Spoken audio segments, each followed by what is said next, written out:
Professional wrestling is a genre of entertainment that is solidly a part of Americana, so it's no surprise that the business has created many stars that have become household names.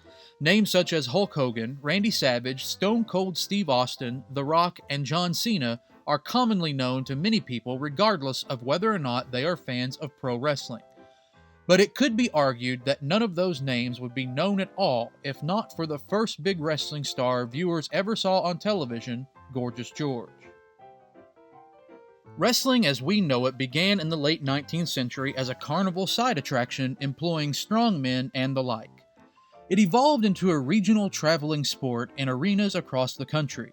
It was a popular sport attended by fans in territories from coast to coast.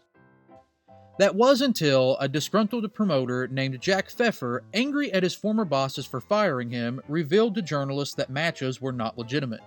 The report garnered national attention and was published in many newspapers. The story confirmed that matches were, in Pfeffer's own words, prearranged. Fans began to turn away from the sport in droves. The industry almost went dark. Until...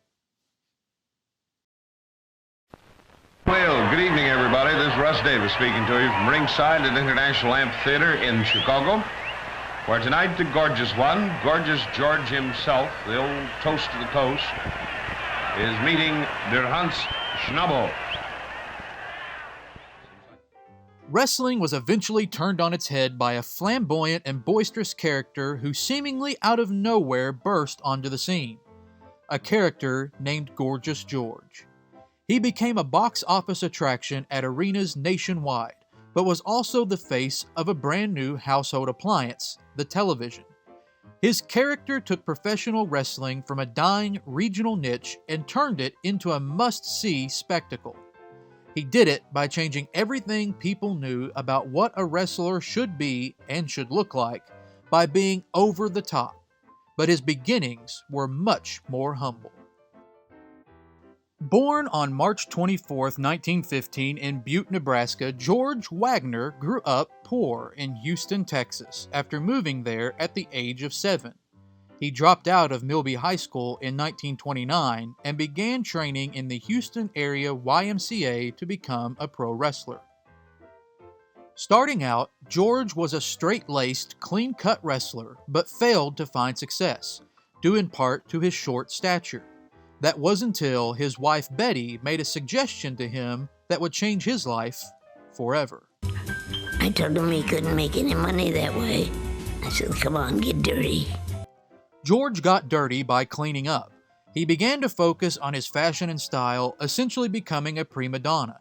He became known for his perfume and affinity for flowers as he came to the ring decked out in glorious custom-made robes to the theme of pomp and circumstance. He curled and pinned his hair, all with the assistance of his manservant Jeffrey. The end result was an effeminate marvel the likes of which fans had never seen before. George garnered attention from arena to arena across the country, captivating spectators. But he gained even more attention with the birth of television. George became a quick television sensation, with newly formed stations using wrestling to fill airtime.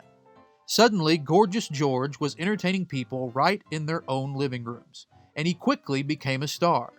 His face was everywhere on this new device. He was even parodied in the 1951 Bugs Bunny short, Bunny Hugged, with Bugs as his mascot.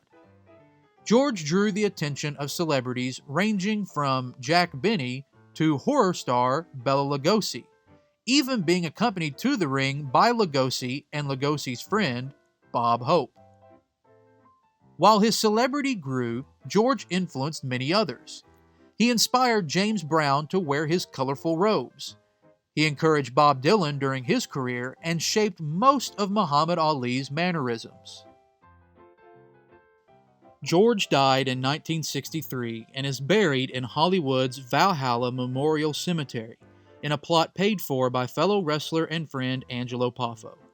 George directly inspired many characters to follow him, such as Classy Freddie Blassie, 16-time World Heavyweight Champion the Nature Boy Ric Flair, Goldust, and current WWE performer the Velveteen Dream. Gorgeous George not only helped launch wrestling as a staple of American television, but also captivated the country in a way that no one in television had quite done to that point. He is referred to by some as America's first television star, and is remembered in professional wrestling as a trailblazer and pioneer for the industry. He perfectly melded together showmanship, charisma, and character development in a way that had not been seen before him, but has become a hallmark of professional wrestling after him. He saved a dying profession by not just being a star, but by laying the blueprint of what a professional wrestling star would look like for decades to come. I'm William Adams.